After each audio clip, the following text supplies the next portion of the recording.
여러분과 저는 쉴 새 없이 수십 년 동안 교회라고 하는 그 이름을 가지고 하나님의 성전을 찾았습니다. 여러분, 교회는 어떤 곳이고 또 우리가 찾는 그 교회는 누구를 위한 곳이고 이 교회는 무슨 일을 하는 곳인가? 우리 신앙의 근본적인 문제라고 할 수 있습니다. 성경에서 교회는 많이 등장합니다. 우리 예수님은 교회를 비유법으로 많이 사용하시면서 우리들에게 말씀해 주셨어요. 한 예로 말씀드리면은 포도원이 등장하는데 그건 교회를 말씀하고 있고, 양떼들이 등장하고 건물이 등장하고 다양한 모습으로 교회를 묘사하고 있는데, 여러분과 제가 잘 아는 우선 교회라고 하면은 따라 한번 합시다. 그리스도의 몸을 말할 수가 있습니다. 교회는 그리스도의 몸이에요. 에베소서 1장 23절에 보니까 교회는 그의 몸이니 그랬어요. 그러면 예수 그리스도의 몸이라고 하는 이 뜻은 바로 예수에 대한 충성심이 있어야 된다는 거예요. 그리스도 가르침에 순종이 있어야 된다는 거예요. 그리스도 중심의 교제가 있어야 된다는 거예요. 성례전에 거행이 있어야 된다는 거예요. 그러나 교회라고 하면은 가장 중요한 것은 따라 한번 합시다. 성령의 역사가 있어야 됩니다. 성령의 역사가 있어야 되는 거예요. 여러분과 제가 성경을 많이 읽었어요. 그러면 성령의 역사가 있는 교회, 이런 교회는 살아 움직이는 교회, 활력 있는 교회, 생동감 있는 교회. 자, 어떤 교회를 얘기할 수 있을까요? 신약시대에 많은 교회들이 등장하지만은 활력이 있고 생동감이 있고 그 교회는 바로 초대교회를 얘기할 수 있어요. 여러분, 초대교회는 움직이는 교회였어요. 생동 있는 교회였어요. 성령이 충만한 교회였어요. 그리고 그 교회는 새로운 문화가 시작되는 교회였어요. 여러분, 우리가 구약 성경을 많이 보았지 않나요? 구약 시대를 보면은 인류 평화와 통일을 인간의 힘으로, 인본주의로 건설하려고 물량의 힘과 집단의 힘과 기술의 힘으로 절대자 하나님께 도전하는 바벨탑 문화에 그들은 힘썼어요. 이 구약시대의 바벨탑 문화에 비해서 신약시대의 새로운 문화, 신약시대에 나타나는 새로운 문화는 따라 한번 합시다. 오직 성령으로 충만함으로 권능을 받고 출발하는 문화다. 할렐루야. 길게 따라해서 감사해요. 오직 성령의 충만으로 권능을 받고 새롭게 출발하는 문화예요. 그럼 오늘 본문 말씀을 통해서 이 초대교회의 아름다운 새롭게 출발하는 그 문화는 무엇이냐 그 말이에요. 그 문화는 희망을 안고 달려가는 문화였어요.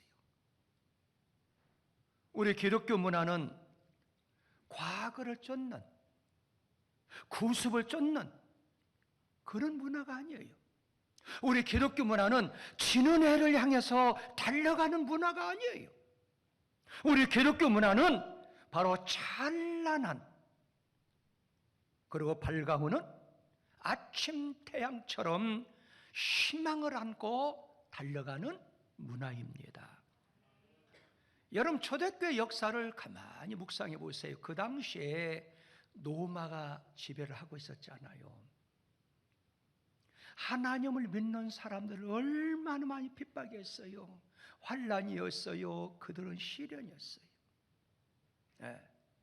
그래서 그들은 함께 모여서 예배를 드릴 수가 없었어요. 그래서 그들은 7,000명, 5,000명이 모이는데 그 조그만 마가 다락방에 숨어서 모였던 거예요. 예루살렘 그 시가지는요, 로마의 군사들의 구르발 소리, 다시 말씀드려서 무서운 군화 소리로 가득 차 있었어요. 그들은 그 환경과 형편과 현실을 초월해서 희망을 안고 그들은 날마다 달려가는 사람들이었어요. 그래서 그들은 하나님은 눈에 보이지 아니하지만은 무서운 로마의 군인들의 군합발 소리에 질팔피지 아니하고 그 소리에 낙심하지 아니하고 포기하지 아니하고 보이지 아니하는 하나님이지만은 따라 말합시다. 하나님을 두려워했습니다. 하나님을 두려워했다고 말. 그래서 오늘 여기 성경 본문 사도행전 2장 43절에 보면은 사람마다 두려워하는데 그랬어요. 누굴 두려워했다는 거요? 사람을 두려워하는 것이 아니라 사람마다 하나님을 두려워했다는 거예요. 여러분, 성경에서는 너희는 힘을 쓸 수 없는 사람을 두려워하지 말라고 그랬어요. 그는 오늘날 많은 사람들이 세상이 너무 힘들어요. 환경이 어려워요. 사람들 너무너무 의지해요. 물론 우리 하나님께서는 사람을 통해서 역사하는 것은 분명해요. 그래서 우리가 서로 사랑을 하고 서로 교제를 나누는 것은 아름다운 사건들이에요. 그러나 하나님보다도 사람을 두려워서는 안 돼요. 그래서 성경에는 여러 군데 많이 경고해 주고 있어요. 너희들이 왜 사람을 두려워하느냐? 그들은 죽을 사람들이라고 말이에요. 죽을 사람들, 풀과 같이 될 사람들 두려워하지 말라라고 여러 군데 경고하고 있어요. 한 군데 한번 찾아보면은 이사야 51장 12절에 보니까 이르시되 시작 너희를 위로하는 자는 나 곧 나이니. 누구예요? 하나님만이 위로할 수 있다고. 시작 너는 어떠한 자에게 죽을 사람을, 그러니까 죽지 않는 사람은 한 사람도 없다는 거예요. 모든 사람은 죽는다는 거예요. 왜 죽을 사람을 두려워하냐 그 말. 그 다음에 시작 풀같이 될 사람의 아들을 두려워하느냐 그랬어요. 사람을 두려워하지 말라는 거예요. 네. 그러면 여러분과 제가 누구를 두려워하고 살아야 될까요? 바로 그것은 바다를 휘어잡고 그리고 물결을 뒤흔드는 만군의 여호와 하나님을 두려워하라는 거예요. 할렐루야. 여러분 이사야서 51장 15절에 보면은 나는 내 하나님 여호와라 바다를 휘어저어서 그 물결을 뒤흔들게 하는 자이니 그의 이름은 만군의 여호와니라 그랬어요. 여러분 초대교회 역사를 가만히 묵상해 보면은 이 초대교회가 부흥할수록 정부의 탄압이 너무너무 강했어요. 그래서 관청에서 그걸 관리를 했어요. 베드로와 요한은 환경 때문에 낙심하지 아니하고 사람을 두려워하지 아니하고 하나님을 두려워하면서 복음을 증거했어요. 그리고 베드로와 요한을 관청에서 불렀어요. 그리고 경고를 했어요. 당신들이 이제 더 이상은 여러분들이 섬기는 예수의 이름으로 좀 말도 하지 말고 좀 가르치지도 말라 경고를 했어요. 그때 초대교회 베드로와 요한은 사람을 두려워하지 않았어. 내가 사람 말을 들으랴 하나님 말을 들으랴 너희가 판단해봐라 그 말. 너희는 죽을 사람이고 영원히 우리와 함께할 하나님은 살아계시는데 우리가 사람의 말을 두려워해야 되는가? 하나님 말을 두려워해야 되는가? 그 말씀이 사도행전 4장 18절에서 20절에 시작. 그들을 불러, 그들은 누굴까요? 베드로와 요한을 불러. 어디에서? 관청에서. 시작. 경고하여 도무지 예수 이름으로 말하지도 말고 가르치도 말라 하니 베드로와 요한이 대답이 이르되 하나님 앞에서 너희의 말을 듣는 것이 하나님 말씀 듣는 것보다 옳은가 판단하라. 우리는 보고 들은 것을 말하지 아니할 수 없다는 말 무슨 말이에요? 우리는 사람을 두려워하는 것이 아니라 하나님을 두려워하기 때문에 우리는 말씀을 멈추지 아니하고 말씀을 전하고 말씀을 가르치겠다 그 말이에요. 이 말씀을 가만히 묵상해 봐요. 그 어려운 상황이었어요. 시기적으로 관청에서 탄압하는 그 시대였어요. 그런데도 그들은 낙심하지 않았어요. 실망하지 않았어요. 희망을 안고 달려가는 초대교회 문화를 그들은 창조했어요. 그 어떠한 핍박과 환난 중에서 하나님을 두려워하고 희망을 안고 달려가는 문화가 초대교회 문화인 줄 믿습니다. 그뿐만이 아니었어요.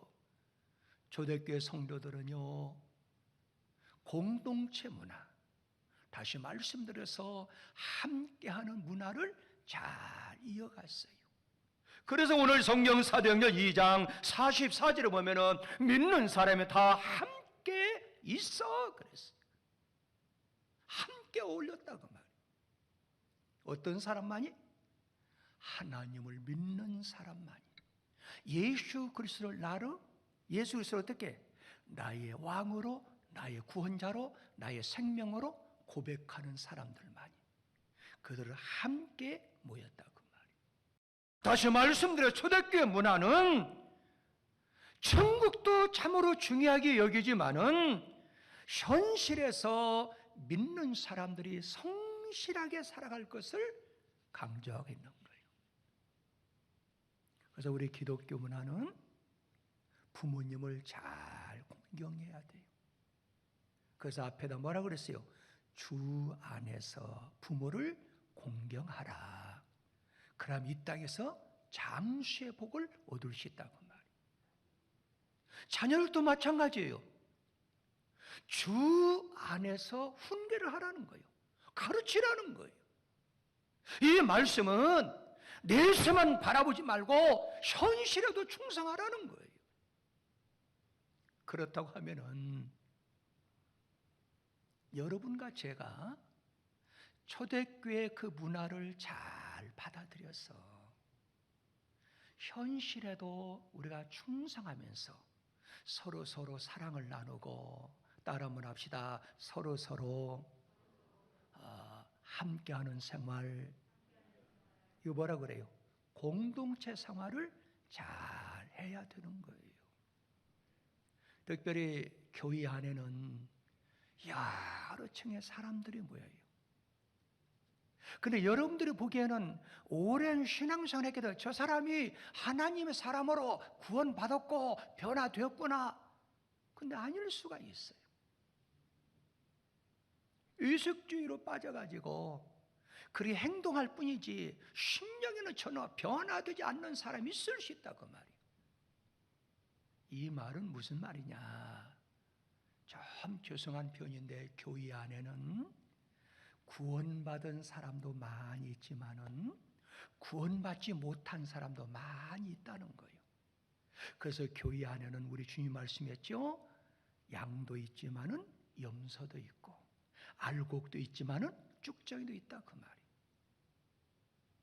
근데 이 세계를 모르는 사람들은 전부 교회 다니면은 의인으로 생각해요. 양으로 생각해요. 알고로 생각해요. 아니에요. 교회 안에는 죄인도 있고 의인도 있다고 말이에요. 의인의 삶 어떤 삶이에요? 빛의 자녀 구원받은 하나님의 자녀의 삶 어떤 삶이에요? 그것은 서로 위로하고 사는 거예요. 서로 칭찬하고 사는 거예요. 서로 격려하고 사는 거예요. 저는 신앙생활 하면서 사회생활도 마찬가지로 봐요. 항시 그 삶의 현장을 부정적으로 보고 원망하고 불평하는 사람, 희망이 없는 사람들이에요. 희망적인 사람들 항시 매사가 어렵다고 하더라도 그 안에 희망을 품고 매사가 긍정적이고, 아멘 좀 하세요. 적극적이고 진취적이고 생산적이고 창조적이고 건설적이고 미래지향적, 항시 좋은 말하고 사는 사람은 반드시 축복의 태양이 그 가정에 비치게 돼 있어요. 그러므로 여러분과 제가 하나님의 자녀로 구원받았다고 하면은 교회 안에서 공동체 생활, 함께하는 생활을 잘해야 돼요. 이게 초대교회 아름다운 문화였어요. 그래서 모든 물건도 서로 통용하고 재산도 있으면 좀 팔아서 약한 자를 도와주고 각 사람의 필요에 따라 막 나누어주는 그런 문화였어요. 그 말씀이 사도행전 2장 44절 45절에 보니까 이렇게 나와 있죠. 한번 읽어볼까요? 자, 시작. 믿는 사람, 누굴 믿는 사람이? 하나님을 믿는 사람들이. 시작. 다 함께해서 모든 물건 서로 통용하고 또 재산과 소유를 팔아 각 사람의 필요를 따라 나누어 주며 그랬어요. 얼마나 자랑스러운 교회예요. 이게 초대교회 문화였어요. 그런데 가장 중요한 것은 이기주가 아니었어요. 뭐 내가 나눠준선 내가 계획되고 의도적으로 뭔가 유익을 얻기 위해서 그런 마음이 아니었어요. 초대교회 문화는 그들은 기쁨이 있었고 아주 순전한 깨끗한 정직한 마음으로 그들은 함께 공동체 생활을 잘했어요. 그 말씀이 사도행전 2장 46절 하반절에 보니까 날마다 마음을 같이 성전에 모이를 흠쓰고 집에서 떡을 떼며 그 다음 함께 시작. 기쁨과 어떤 마음으로? 순전한 마음으로, 의도적으로 내가 이익을 보기 위해서 그런 게 아니라 그 말이에요. 깨끗한 마음, 청결한 마음, 순전한 마음을 가지고 할렐루야. 근데 어떤 사람은 주일날이면 하나님 예배 들어오는 것이 아니라 주일날이면 교회 가긴 가는데 물건 팔기 위해서 교회로 와요. 이거 의도적이잖아요. 마음이 깨끗이 않잖아요. 어떤 사람은 교회를 오는데 돈을 빌려로 교회로 오는 거예요. 물론 어려우니까 그래도 믿음이 없는 사람보다도 믿음이 좋은 사람, 예수 안 믿는 사람보다도 예수 믿는 사람한테 아쉬울 때 좀 부탁할 수 있겠죠. 그런데 의도적으로 그런 사람이 있어요. 여러분들 조심해야 됩니다. 네.